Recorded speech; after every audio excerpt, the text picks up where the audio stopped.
Eskerrik asko, lehenengo eta behin eskerrik asko guztioi etortxagatik ekitaldi honetara.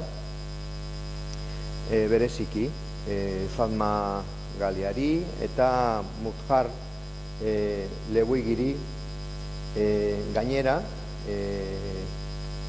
Mudhar izango da bere lehenengo ekitaldia, lehenengo hitzaldia Euskal Herrian.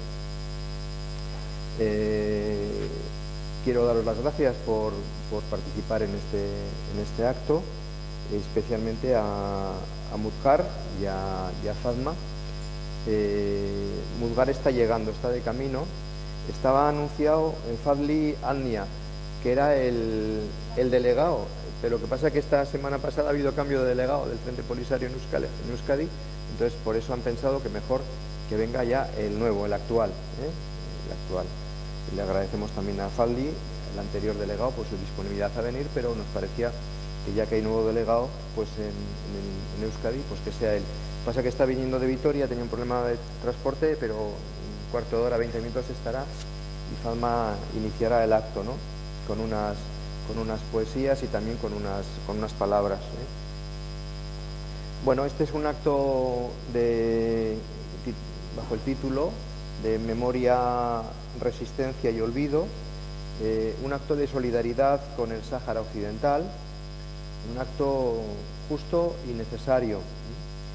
El pueblo saharaui creemos que, y por eso lo hemos organizado ahora, haremos también actos como este en Gasteiz y en Donosti. Creemos que el pueblo saharaui tiene que notar ahora más que nunca el calor humano y el calor político del pueblo vasco. Máxime después de la traición del gobierno español y, en particular, de la última resolución del Consejo de Seguridad de Naciones Unidas. Han pasado 50 años desde que España decidió abandonar a su suerte al pueblo saharaui, entregando su colonia a Mauritania y a Marruecos, que lo ocupa militarmente desde entonces. Tras 15 años de guerra, de 1975 a 1991, el Frente Polisario decidió cambiar las armas por las urnas. Confiaron en la promesa de Naciones Unidas de organizar un referéndum de autodeterminación donde el pueblo saharaui decidiera su futuro y se produjera así la definitiva descolonización de su territorio.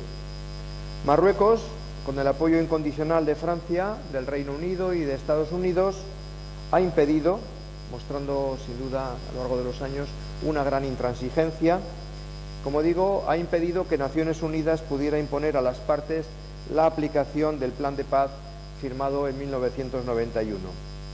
Marruecos ha impuesto durante todos estos años su posición, sus intereses, hasta el punto de conseguir que el Consejo de Seguridad de Naciones Unidas, el pasado 31 de octubre, diera la espalda a las resoluciones, a las muchas resoluciones de la ONU, y respaldara que el Sáhara Occidental fuese un territorio autónomo dentro de Marruecos. Marruecos, sin duda, ha traicionado los acuerdos suscritos, firmados en 1991, el plan de paz. Marruecos no acepta el referéndum de autodeterminación.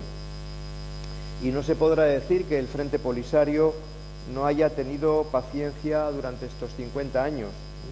Ha apostado siempre por las vías pacíficas y por las vías políticas para recuperar su soberanía. No quieren la guerra, no quieren la vía militar, pero es justo reconocer que esta es la única alternativa que les han dejado. Eso o morir de inanición en el olvido.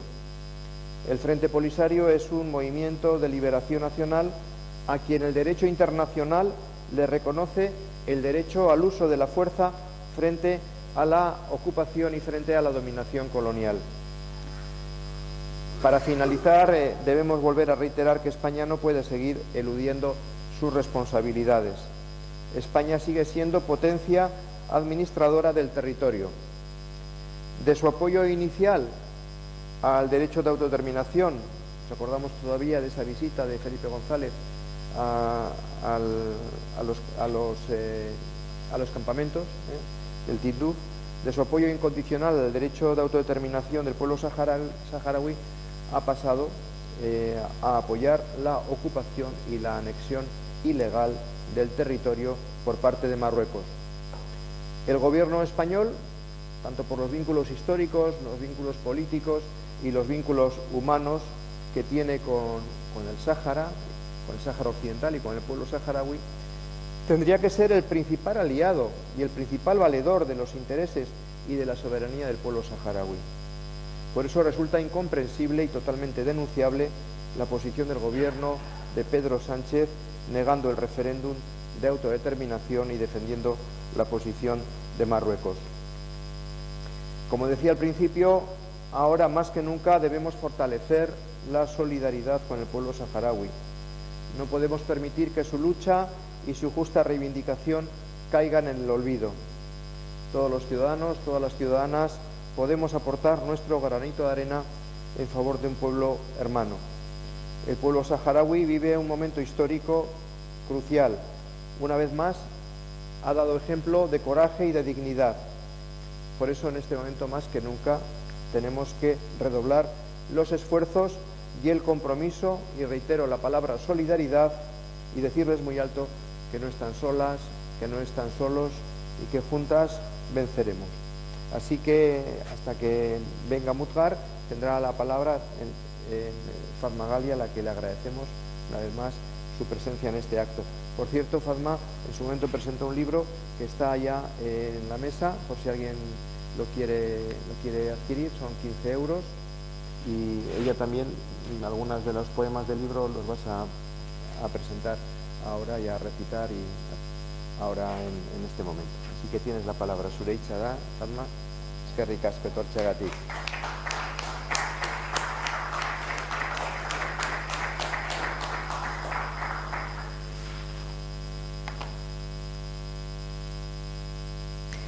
Muchas gracias, eskerrik asko, arratsaldeon guztioi.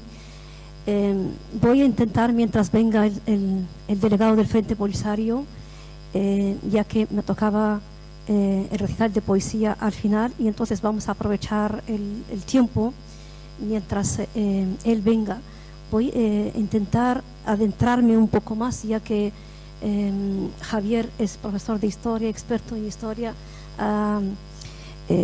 resumido en pocas palabras lo que es la historia del Sáhara Occidental, y en mi caso, desde el periodismo y desde la poesía, pues vamos a romper un poco el hielo con un poema escrito, recitado por mí en el 2016 en el Museo San Telmo.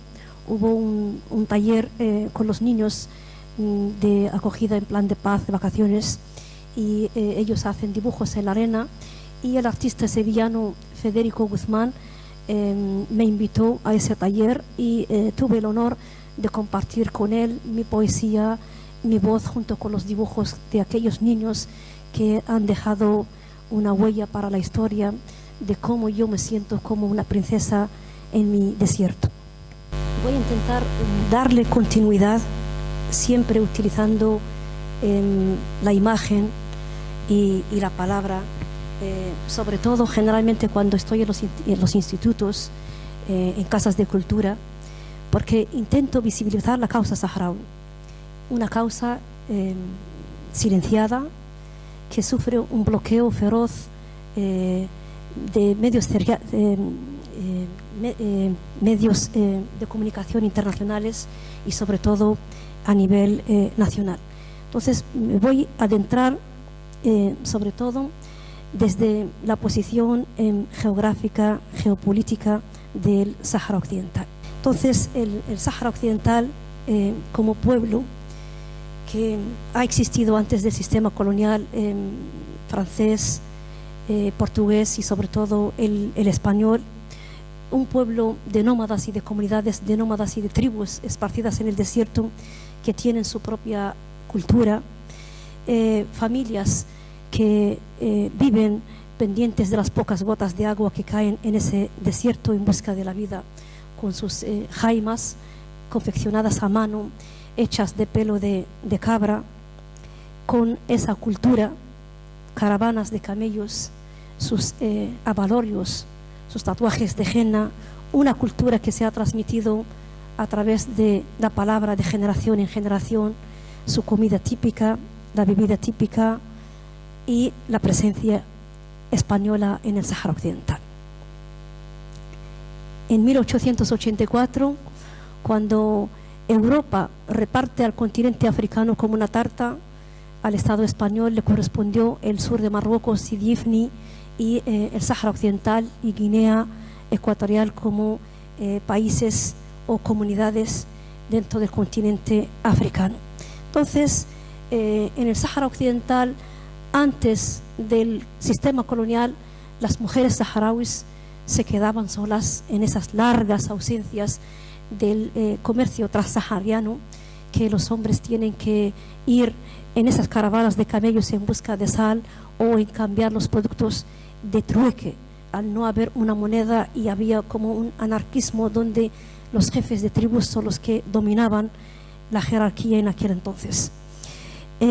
Para no alargarme más en la historia, quiero empezar por los 50 años de abandono, sobre todo del 14 de noviembre del 75, cuando se firman los acuerdos tripartitos de Madrid, que se divide el territorio del Sáhara Occidental por la mitad, el norte para Marruecos y el sur para Mauritania.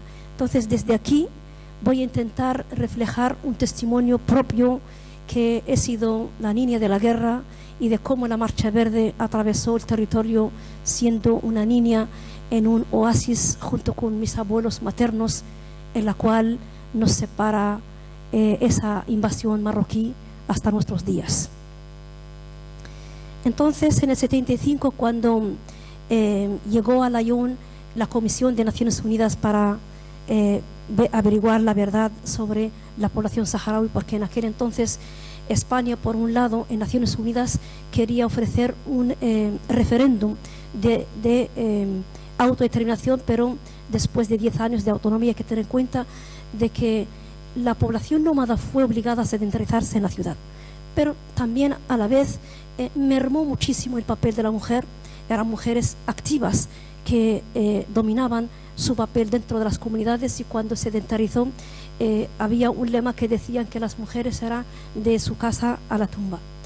Y por otro lado había también los funcionarios, en su mayoría eran funcionarios españoles, y había también trabajadores y obreros saharauis que trabajaban en las minas de Postbucra, en la construcción de la infraestructura.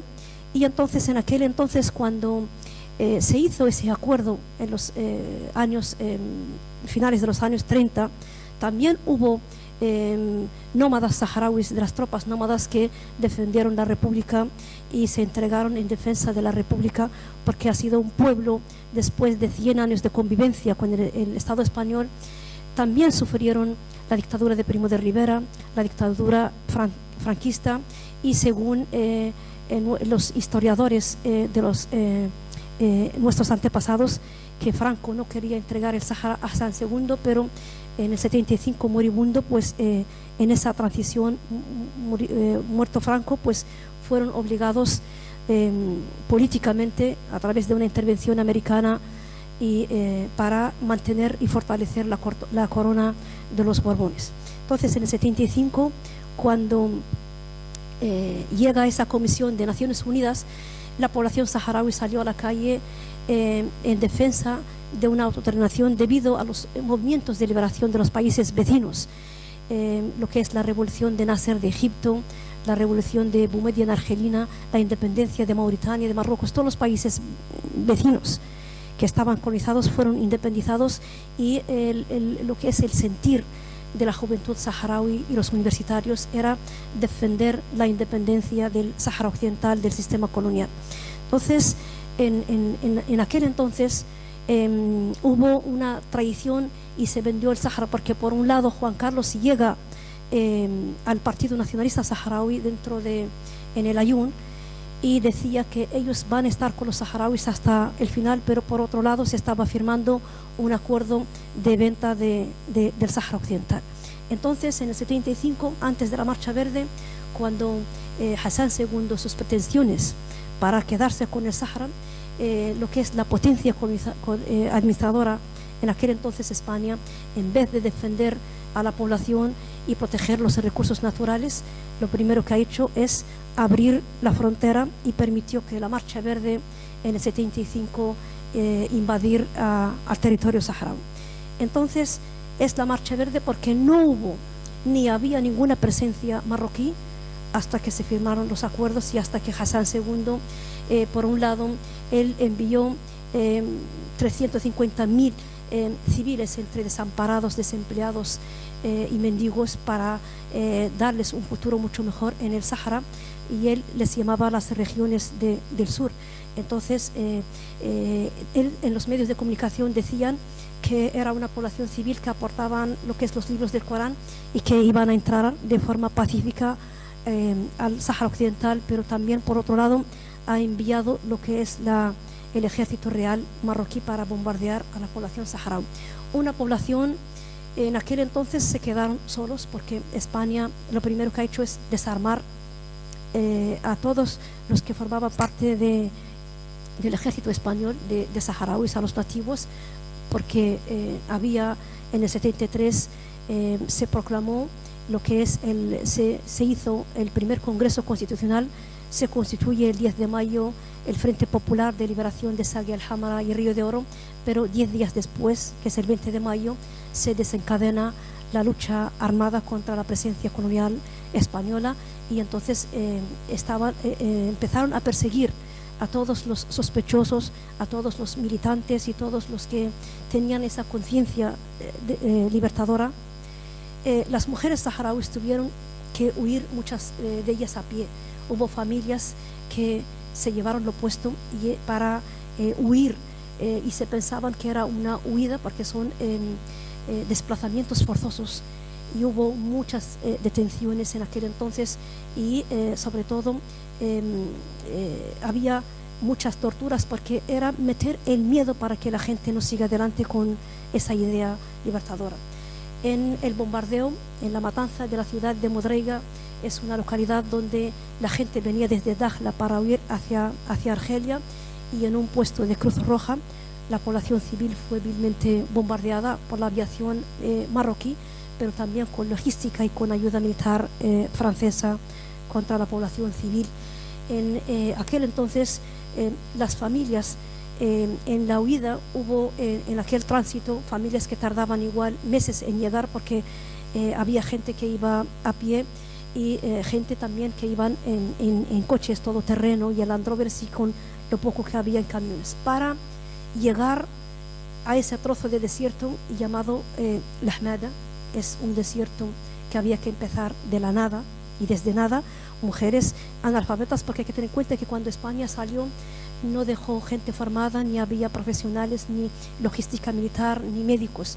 Había que empezar desde cero en este desierto, y las mujeres, en el 74 se hizo el primer congreso de la Unión Nacional de Mujeres Saharauis, y se han constituido lo que es la Unión Nacional para poder organizar y estar en primera fila, en retaguardia, debido a la ausencia de los hombres. Esta vez era una ausencia para defender lo que es el territorio en el campo de batalla.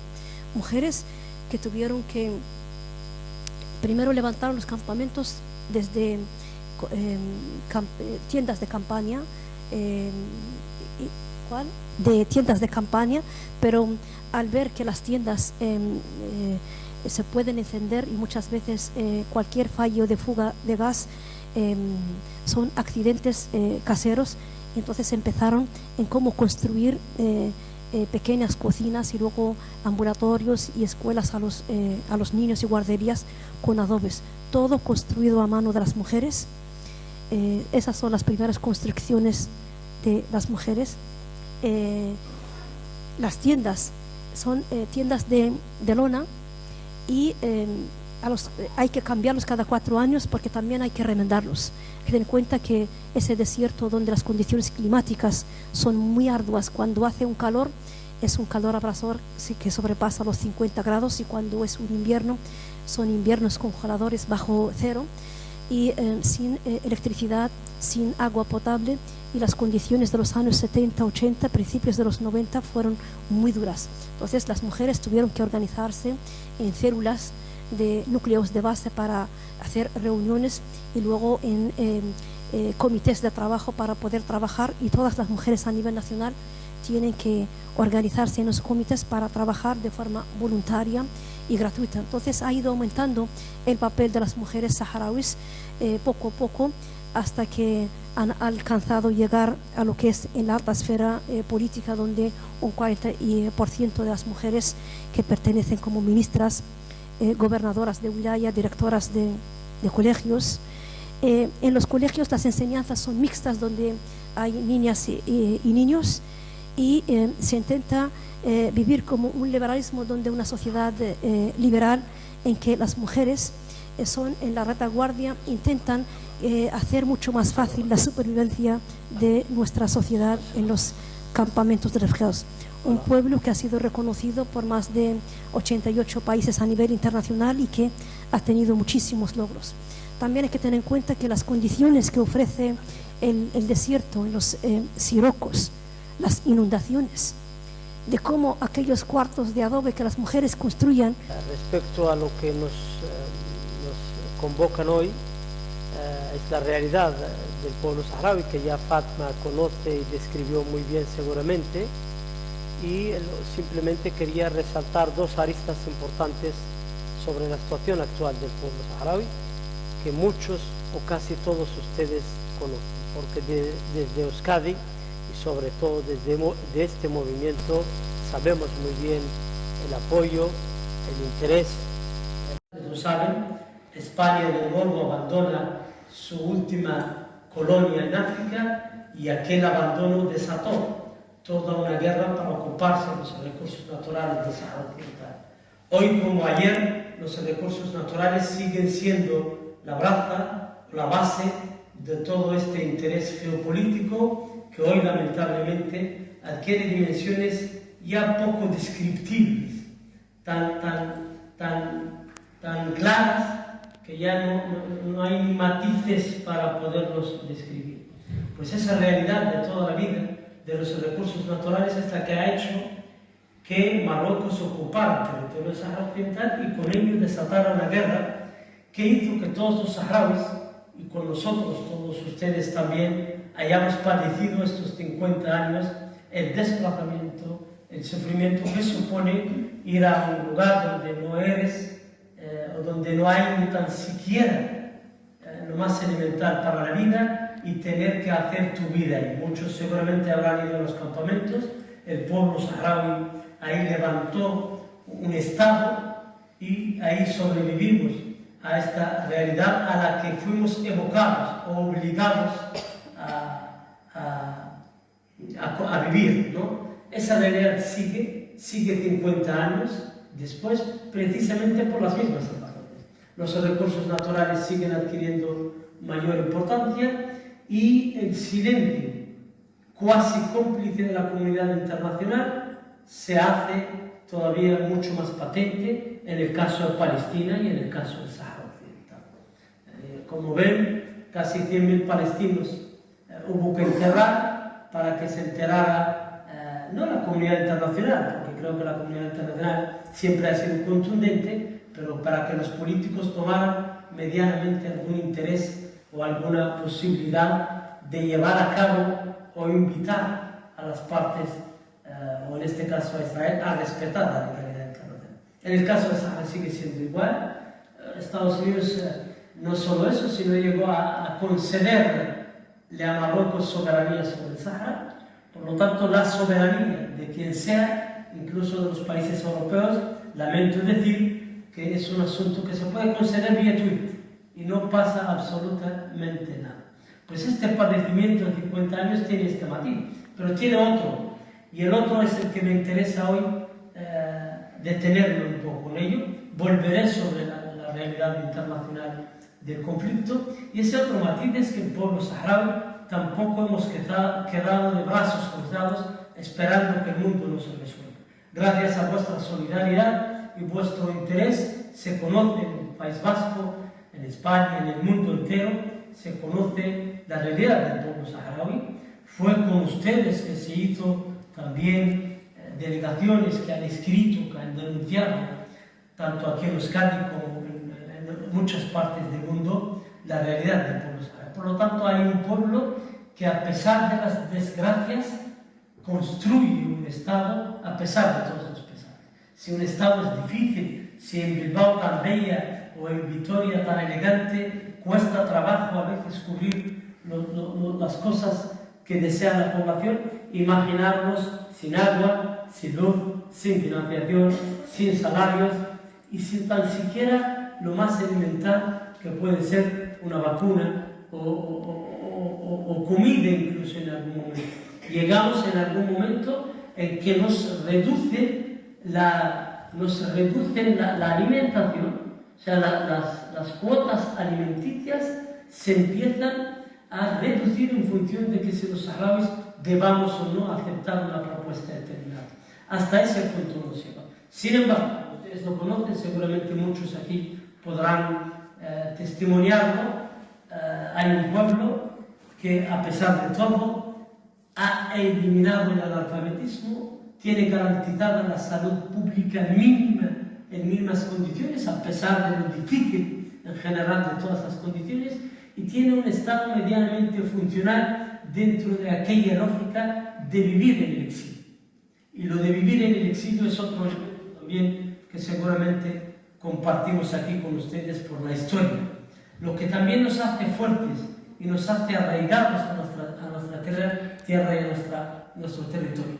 Eso ha hecho que la Unión Africana, que es la organización a la que pertenecemos los estados africanos, acoja al Estado saharaui. Muchos de los países latinoamericanos, la mayoría, exceptuando 3, es recepción que es grata para los saharauis, pero que es normal viniendo desde el País Vasco. Por lo tanto, ese Estado que tiene una excelente relación en Euskadi, la tiene en muchas partes del mundo, en más de 85 países en el mundo, sigue construyendo y sigue haciendo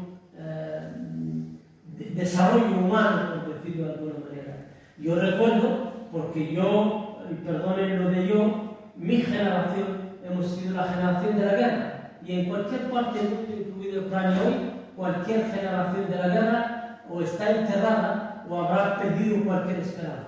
Sin embargo, gracias a que el Polisario no permitió que los jóvenes fueran a la guerra, hoy tenemos un problema absolutamente diferente e inédito en el mundo.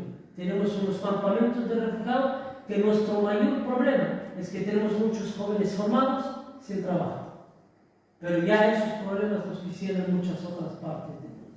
Por lo tanto, invertir inteligentemente cuando conoces tu realidad, y tu realidad es que estás desplazado en tu territorio sin recursos económicos, incluso acallando a la Unión Europea y a Estados Unidos con tus recursos sin poderlos disfrutar, y lograr este tipo de cosas, es ese tipo de matices, ¿no?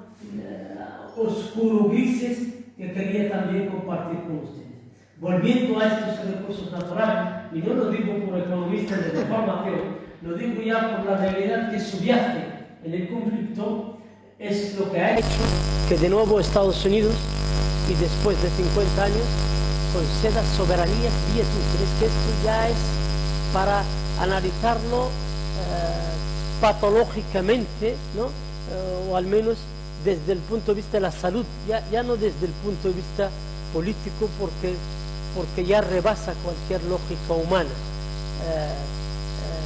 La Unión Europea lamentablemente actualmente está discutiendo, después de que su Tribunal de Justicia derogara los acuerdos comerciales y de pesca con Marruecos por incluir el Sáhara Occidental, la Unión Europea, esta Unión Europea democrática que todos queremos, de nuevo haciéndose trompitas de niño pequeño con los acuerdos, haciendo un nuevo acuerdo, tratando de desoír lo que ya su propia justicia dijo. Pero nadie mejor que ustedes saben que la verdad padece mas no perece y solo florecerá sobre el derecho, porque esa es la esencia, ese es el denominador común con el que hemos intentado sobrevivir. Estamos en esa fase de que hay un acuerdo comercial que la Unión Europea ya ha firmado con Marruecos, que el Parlamento Europeo ha votado estos días en diferentes momentos, mucha oposición desde el Parlamento Europeo al acuerdo propiamente dicho, a elementos del acuerdo como incluir recursos naturales del Sahara, el etiquetado de denominación de origen, en fin, hay muchos elementos sobre estos, pero que la Comisión no ha hecho absolutamente caso de ni lo que dijo su Parlamento, ni tampoco lo que dijo su Tribunal de Justicia.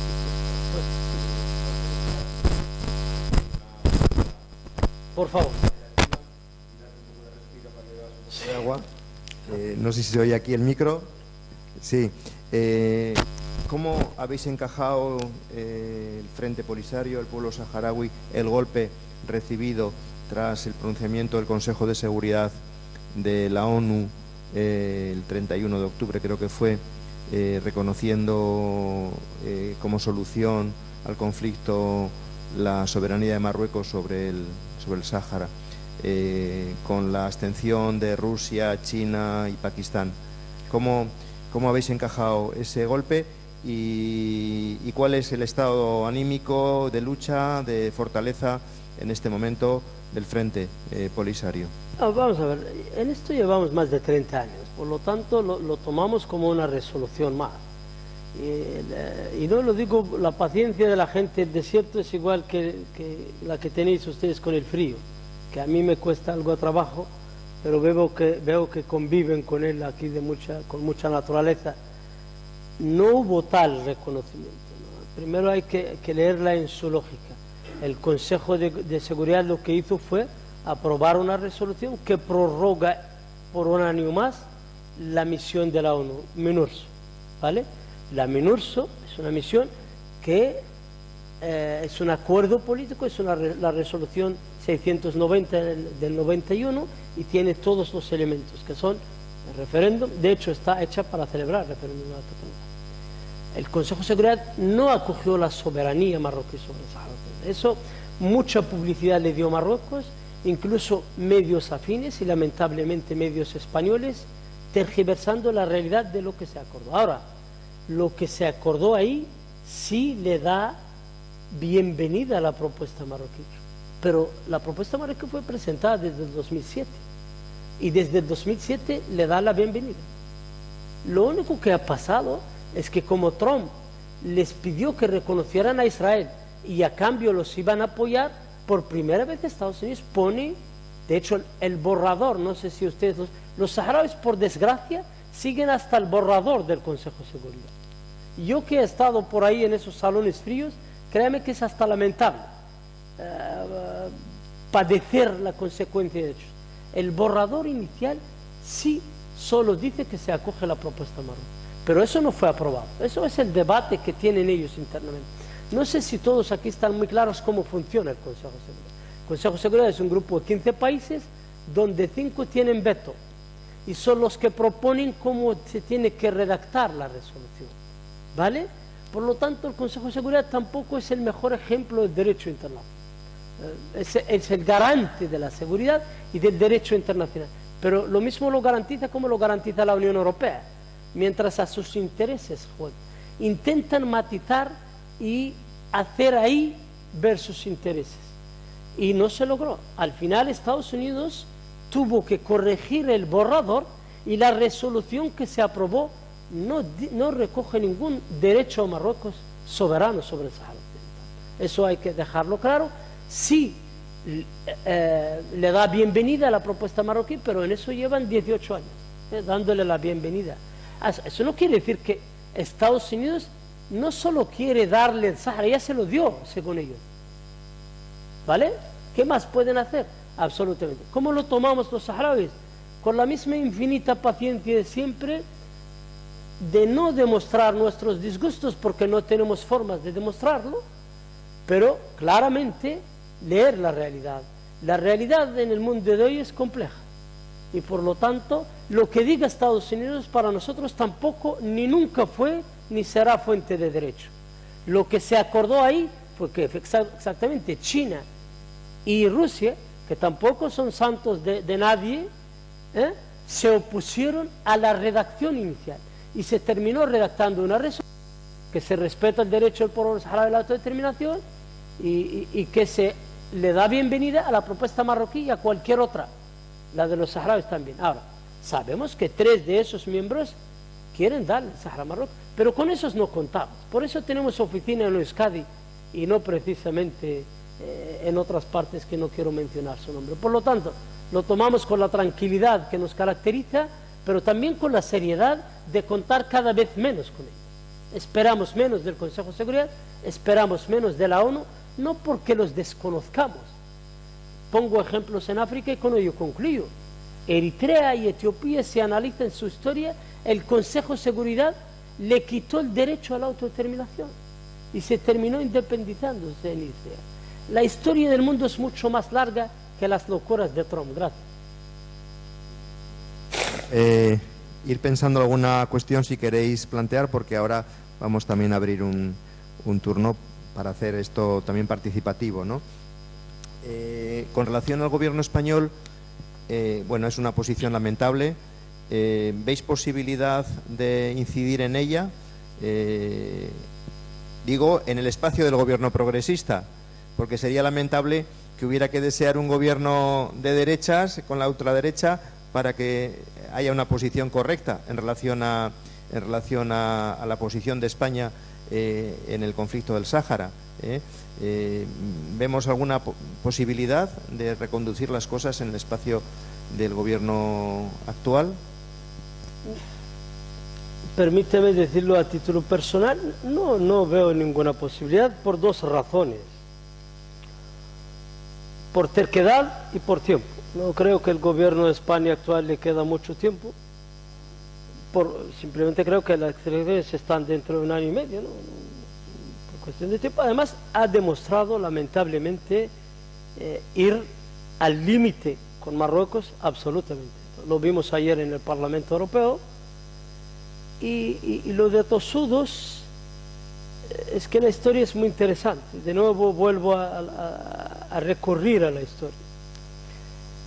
La posición del gobierno español actual es lamentable, es penosa, pero contamos con los pueblos, con el pueblo español. A esos no les tenemos absolutamente más que agradecimiento y contamos con ellos. Por lo tanto, no tenemos la desesperación de que Pedro Sánchez haga o deje de hacer algo que resuelva sus problemas en la justicia, y le deseamos mucha suerte. Sería lo que pudiera decir. No veo posibilidad, porque lo ha dicho de manera clara, y creo que la enemistad declarada de Pedro Sánchez, y no digo del Partido Socialista, es lamentable y es preocupante, pero que también hace la reflexión hacia adentro. Los movimientos políticos, el Partido Socialista Español ha sido un gran aliado del pueblo saharaui, ha defendido la historia del pueblo saharaui. ¿Cómo es posible que una persona, por muy respetable que sea, secretario general además del partido, cambie absolutamente la política en un tema tan central? Ese es un debate interno que esperamos que los socialistas se hagan hacia adentro. Mientras tanto, con todos esperamos que haya cambios. Con Pedro Sánchez no, y lo lamento mucho. Por él primero y luego por la historia de su partido. Bueno, confiemos que en la siguiente legislatura, si hay una nueva reedición de gobierno progresista, este sea un elemento que se ponga sobre la mesa. Si no habría que redefinir qué es progresista. Bueno, bien. Y eso sería también una cuestión de que los aliados pusieran esta cuestión como elemento central de la negociación, el tema del Sáhara. Absolutamente. Entonces, que sea un elemento no tangencial, sino relevante y central para un hipotético gobierno de continuidad, digamos, progresista. Pero bueno, eso sería otro debate que entendemos por ser progresista. Yo no sé si yo tendría más cuestiones que plantearle, pero ya veo que hay palabras pedidas, así que es vuestra palabra.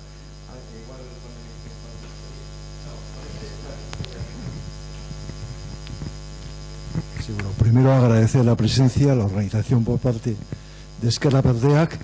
Yo creo que además, no solamente por los 50 años lamentables que estamos ahora recordando, pero también estamos en la víspera de lo que para el pueblo vasco mañana va a ser un día importante en la memoria, con esa presencia por parte del gobierno alemán, de la monarquía española, de un reconocimiento de lo que supuso el bombardeo de Guernica. Entonces, venimos también de unos días en donde al mundo se ha mostrado la solidaridad vasca con Palestina, y yo creo que, bueno, pues está claro que con el pueblo saharaui son decenas de años, con un montón de personas que hemos tenido la oportunidad de visitar los campamentos, de acoger a niñas y niños en este país, y donde yo creo que la solidaridad pues es, vamos, una hermandad absoluta.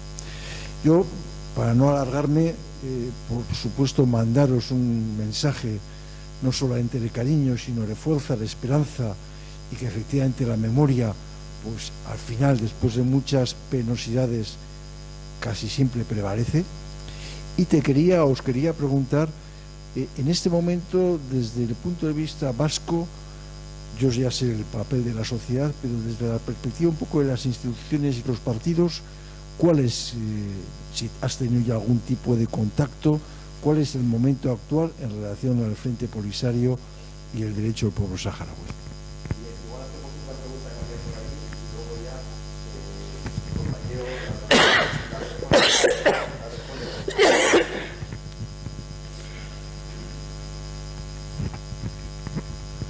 Buenas tardes, bienvenido.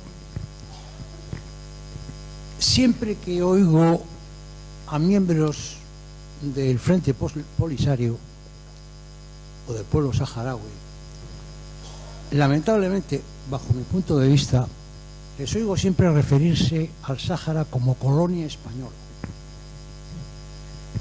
Existe una historia desde la época de los romanos en la cual el Sáhara Occidental es mucho más que una colonia española. Por tanto, yo creo que quizás sería adecuado que cuando el pueblo saharaui interceda o esté presente en los foros internacionales, hable no de la colonia, sino de la provincia, no sé si era la 51 o la 52, la 52 de 53. O la 53, perdón, de española, que incluso en las llamadas cortes franquistas tenía un asiento. Esa es la pregunta que yo pongo encima de la mesa. Y como colofón a esa pregunta, vosotros en estos momentos estáis viviendo en Argelia. Tampoco veo yo al gobierno argelino mojarse demasiado. Y eso pues me extraña. ¿Qué me puedes decir al respecto? Eso es todo, gracias. Gracias. Gracias a ambos por los comentarios y las preguntas. Respecto, no, ya te digo, asumí apenas ayer formalmente la delegación, por lo tanto no tenemos previsto una reunión próxima con el Endacari. Lo que conozco, porque tampoco llevo ya cerca de 17 años en la Cancillería nuestra, por lo tanto algo conozco, al menos como ciudadano de a pie, y lo que también el anterior delegado me dejó ver muy claramente, que diría que son excelentes relaciones con todos y con todas las autoridades, partidos políticos y movimientos en Euskadi.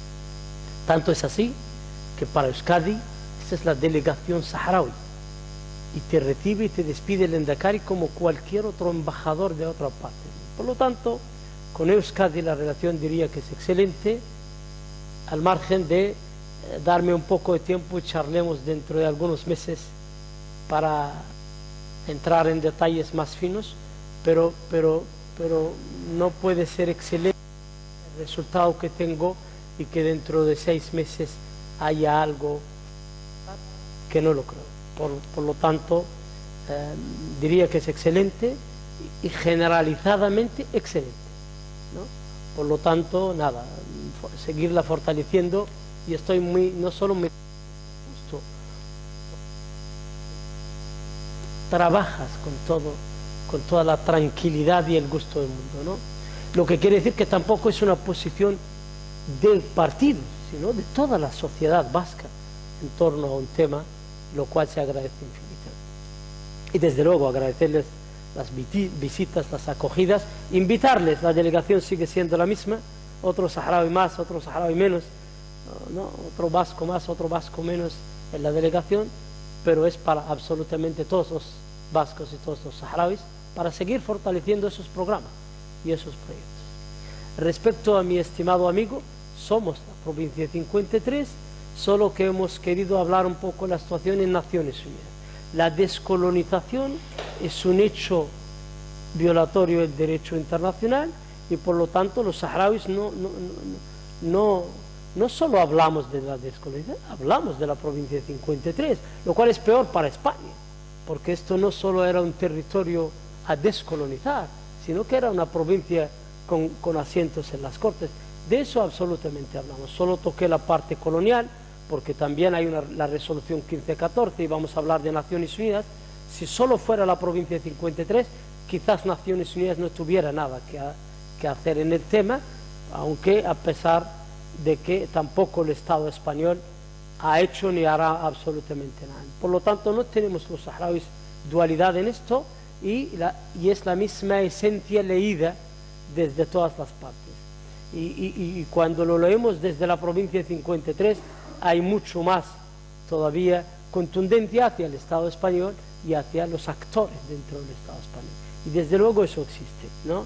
Tan que existe que no solo las instituciones, sino que el derecho que supone o no el haber sido una provincia de 53 se está dando tanto en las Cortes como en muchos elementos dentro de España. Sobre Argelia, respeto su opinión. Yo sí tengo una opinión diferente, quizás por vivir en Argelia, y no soy muy romántico con calificar cosas, ¿eh? Por lo tanto, la calificación de Argelia no la digo por romanticismo, ¿no?, a que nos apoyen. Simplemente, si alguien te acoge en su casa, da agua, seguridad, luz, y no un año, no 2 años, 50 años, yo no diría que no solo se ha mojado, se ha empapado hasta el alma. Y si su pregunta es política, también voy a responder en la parte política. Argelia reconoce el Estado saharaui. Argelia defiende a los... Y no estoy defendiendo a Argelia. Tengo elementos para criticar a Argelia si quieres, pero en otro debate. Su relación con el Sahara, no podemos sino estarles infinitamente agradecidos, igual que Euskadi, por todo el apoyo, tanto político como social. La última reunión del Consejo de Seguridad, Argelia no votó, simplemente porque están dando bienvenida a algo que viola la legalidad internacional. Pero eso es normal en el Consejo de Seguridad. ¿Me entiendes lo que quiero? No es normal para nosotros, ni para los argelinos, ni para usted. Pero nosotros no somos tampoco el mundo. Por lo tanto, yo diría que sí se han mojado 50 años con nosotros. Y lo siguen haciendo, porque lamentablemente hay amigos de corto tiempo, y los verdaderos, si ustedes lo saben, son estos, de toda la vida, ¿vale? Si lo dices en el sentido de que tienes alguna crítica, válida, ¿eh? No, si quieres, lo discutimos en cualquier momento sobre la posición de Argelia. Invitamos al de Argelia y se lo decimos aquí para que también se defienda. Pero los saharauis no podemos sino tener no solo la gratitud, sino sinceramente creer, no, estamos muy seguros que no solo se han mojado, se siguen mojando con nosotros hasta la última gota de arena, hasta la última gota. Lo que no han hecho los otros vecinos, y eso es mucho decir. Decía Alberto, el querido amigo Alberto, que los saharauis viven en los campamentos de Argelia. Bueno, hay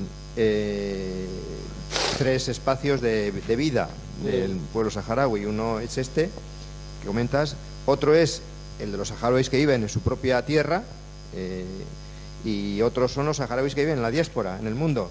O sea que, entonces yo te iba a preguntar, primero, sobre los que están en los campamentos, he de decir, en esta última visita, porque yo reconozco que digo, aquí cómo se puede dar continuidad a una vida en un pedregal, que era la Hamada, y sin embargo, 20 años después vi que se ha instalado, que se ha desarrollado, que hay, bueno, pues mejores construcciones, que hay comercio, que hay vida, o sea, digo, mucho mérito, ¿no? En esas condiciones físicas tan adversas, el haber construido un espacio de convivencia que le da cierta garantía de continuidad a ese pueblo. Pero yo quería preguntar por el pueblo saharaui que vive en su tierra, ¿cuál es la situación de los derechos humanos en relación a la vulneración por parte de Marruecos, que está ocupando esa tierra que le pertenece al pueblo saharaui? Muchas gracias. Desde luego, uno de los títulos de la charla es la resistencia. Semánticamente puede parecer una palabra sencilla, pero realmente no es nada sencilla la resistencia. Esos ejemplos acaba de describir usted. Otros ejemplos, sobre todo en la parte ocupada, todavía son mucho más interesantes. Y desde luego que los invito a conocerlos. Voy a poner dos ejemplos que pueden ser pintorescos, pero que reflejan lo que significa resistir. Y ustedes conocen seguramente, porque no hay mucha historia común, por eso mucha solidaridad hay aquí hacia el Sahara Occidental. Los saharauis somos un pueblo musulmán, de estos pueblos árabes musulmanes que tiene poca diversidad religiosa, etnológicamente también hablando. Y los musulmanes creemos en la familia, en el matrimonio, ¿no? Y resulta que de repente en los últimos 30 años muchas jóvenes saharauis no se han querido casar en la parte ocupada por Marruecos, a pesar de que lo diga el Islam y a pesar de que lo diga mi padre y mi madre, no se han querido casar. Y cuando le preguntas por qué, dicen, no me voy a casar con un marroquí. Y no se quieren casar por la diferencia cultural, también creo que muchos que son igual que el pueblo saharaui, víctimas absolutos de todo esto, y merecen todo respeto, pero hay una cultura lamentablemente machista también en esa zona de Marruecos, y que el pueblo saharaui no ha querido hacer. Esa resistencia incluso en contra de las costumbres culturales y contra tu propia religión son producto de una resistencia que la hacen posible. El otro elemento, desde luego, es que en 50 años viviendo en los campamentos de refugiados, cualquiera hubiera recogido sus cosas y diría, mira, muy bien, muchas gracias, pero yo ya me voy. El pueblo saharaui está en los campamentos por un tema político, no por otra cosa, por un tema político. Por eso de ahí no se va, hasta que la bandera marroquí no ondea.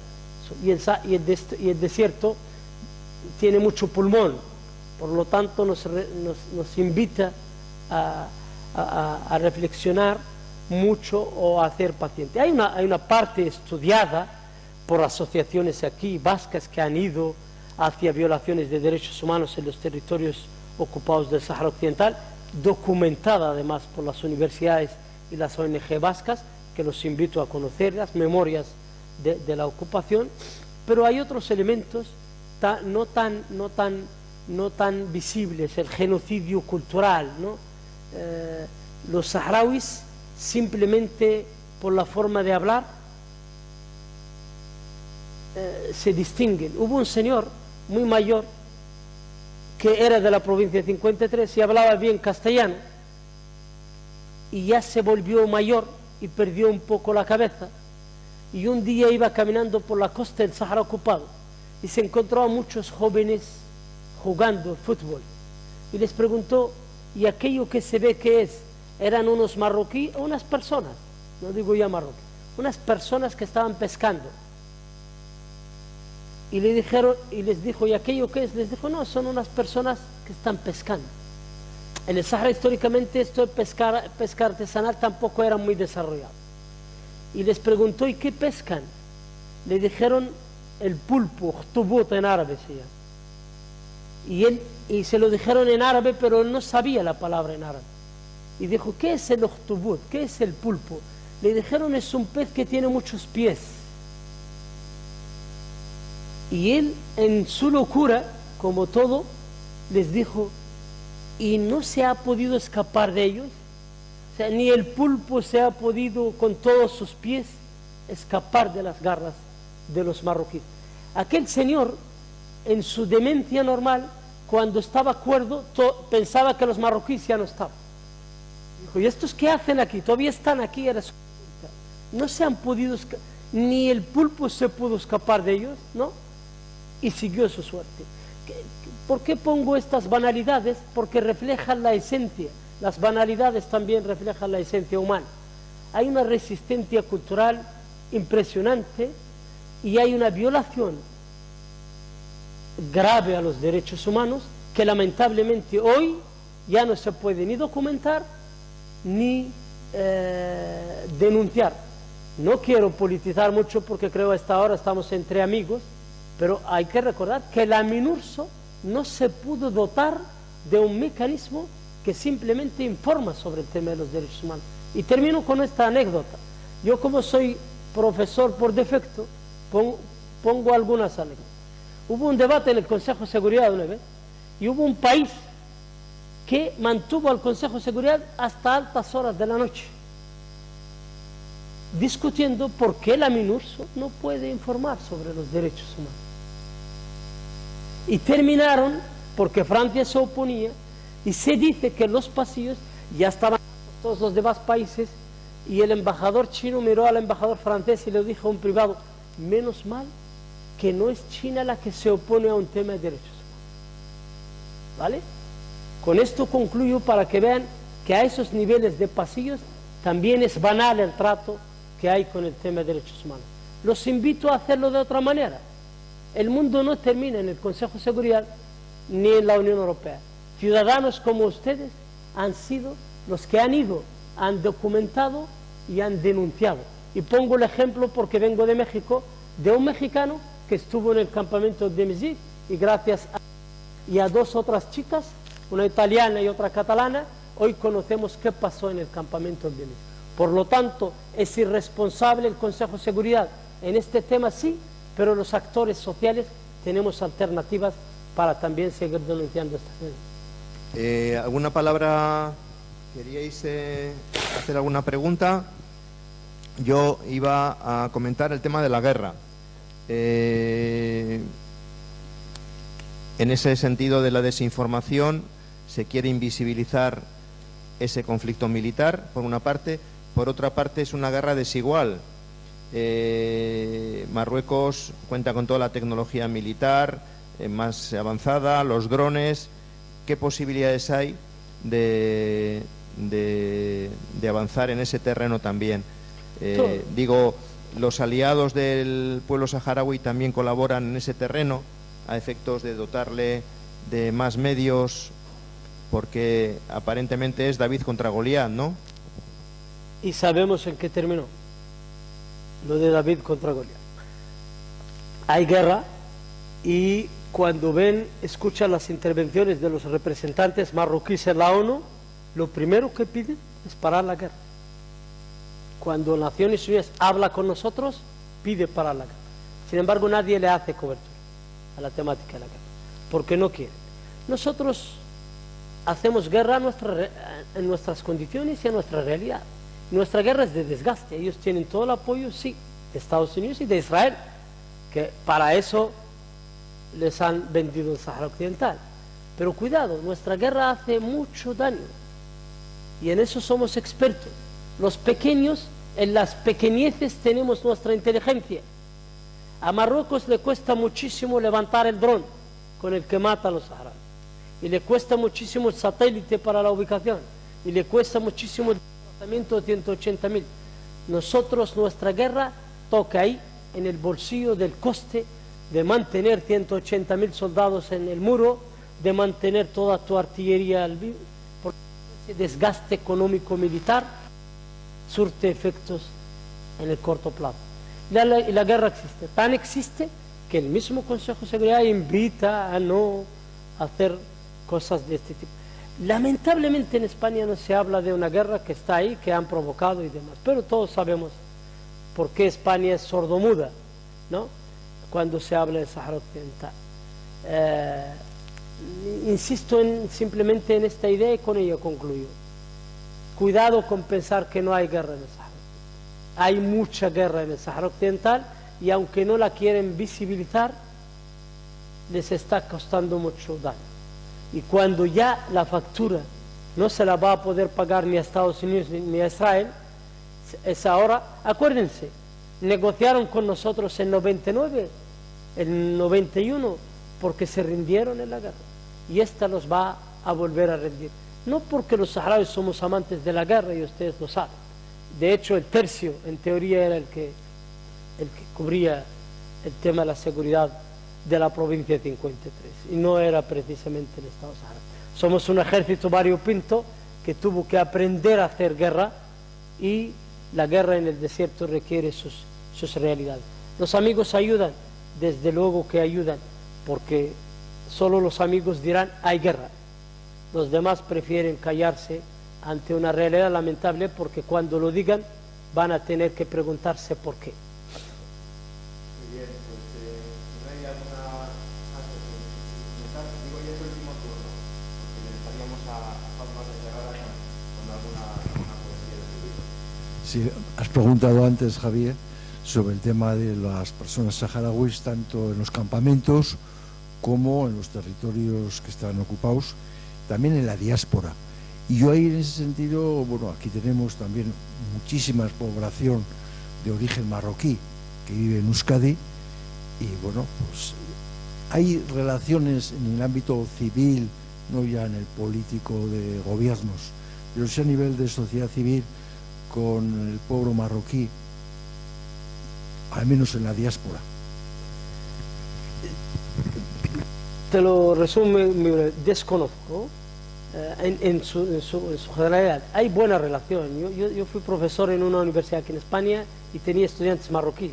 Al inicio se asustaban, pensaban que iban a reprobar, y les dije el primer día: se van a reprobar porque no saben, no por ser marroquíes, no se preocupen. Sin embargo, sé que muchas asociaciones civiles tenemos relaciones con ellos. Me disculpas no responderlo más ampliamente. Yo llegué la semana pasada a Euskadi y llevo 15 años fuera de América Latina. Quizás Fatma te puede responder esto mejor. Quiero pensar que sí, con muchos problemas, pero es mi opinión.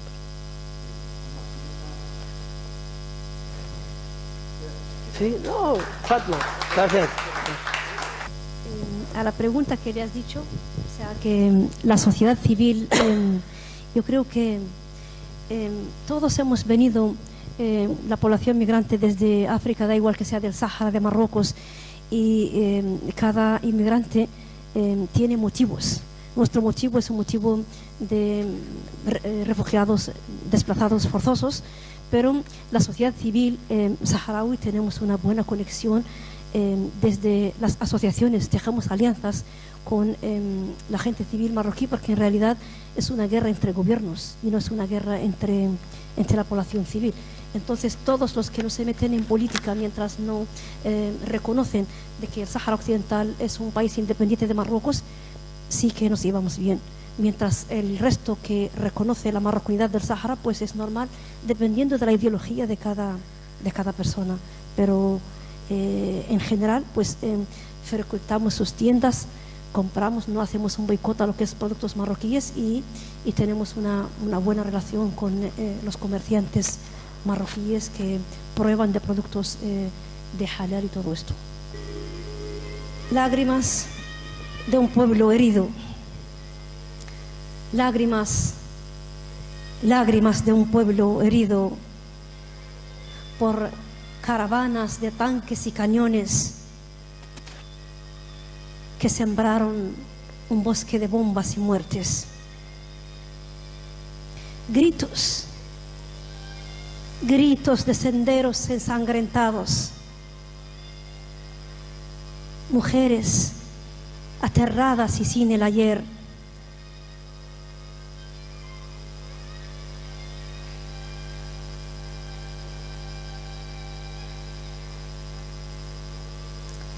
Mezquitas derrumbadas por peregrinos sin piedad, lágrimas, lágrimas de un pueblo herido por pájaros de fuego y balas de veneno. Palomas mensajeras de paz que vuelan sobre el desierto, deprimidas y sin silbido, en duelo al mártir caído. Llantos de niños huérfanos y madres viudas que perdieron al ser querido. Lágrimas, lágrimas de un pueblo herido, derramadas en tierras extrañas. Almas, almas inocentes sufridas por el destierro y la guerra del olvido. Héroes, héroes invictos, con solo su voluntad y esperanza han sobrevivido. Lágrimas, lágrimas de un pueblo herido.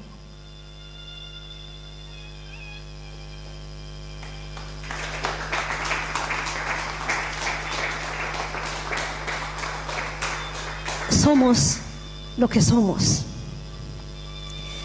Aunque somos diminutas, somos las que sostenemos este mundo.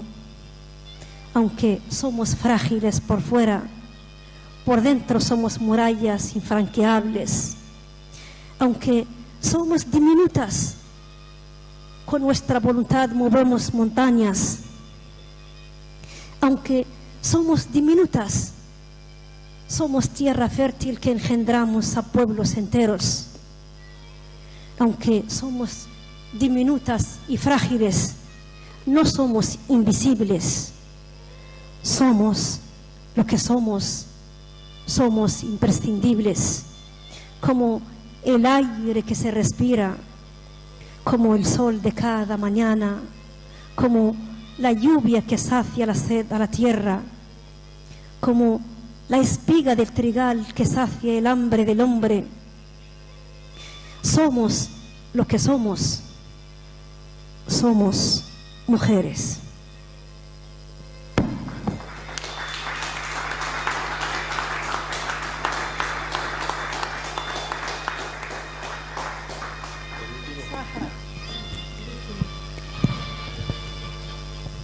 Sahara.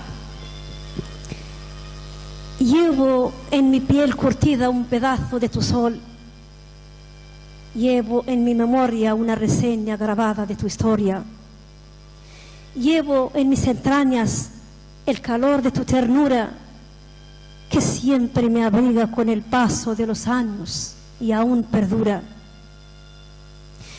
Llevo retenidos en mi iris los colores de tu digna bandera, que resista los azotes del tiempo bajo tu cielo azul, aclamando paz y justicia desde Zamor a Tiris, a más allá del Argubilguera.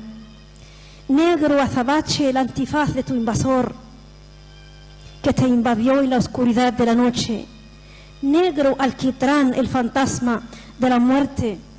Negra la vergüenza de los muros postrados que dividen tu tierra. Blanca la pureza de tu inocencia, esencia de tu ser. Blancas las lágrimas que lloras en silencio. Blancas y solidarias las sonrisas de tus fieles y amigos. Blancas las palomas de paz que pueblan tu desierto. Verde, de verde esperanza las esmeraldas que iluminan tu amanecer. Verde el té que sacia la sed de tus nómadas. Verdes tus oasis de acacias y palmeras, de Guadeseguia y Río de Oro y Villa Cisneros. Rojo, de rojo pasión, el ocaso de tu atardecer. Rojo el fuego que arde bajo los talones de tu enemigo. rojo y grande el corazón como una mezquita de puertas abiertas, roja y sagrada la sangre que sacrificaron tus hijos. 50 años de jaimas revolucionarias y polisarias siempre han sido necesarias, inmensas y hospitalarias, jaimas remendadas por las manos dedicadas de sus refugiadas mujeres como su único cobijo de las arduas condiciones del desierto. 50 años de lucha despierta, con vuestra herida abierta y la misma antorcha encendida. Son demasiados daños en 50 años, sin darse cuenta que ya es toda una larga vida, demasiado amarga y violenta. Se sigue encerrando una herida abierta. Sáhara, tierra querida, tus costas bañadas por el azul turquesa del océano Atlántico, Sáhara hasta occidental, Sáhara al-Garbía, Sáhara arabía, hija musulmana, hermana africana, lengua castellana, madre mezquina, Wanabila. Shukran, es que ricasco y hasta la victoria siempre.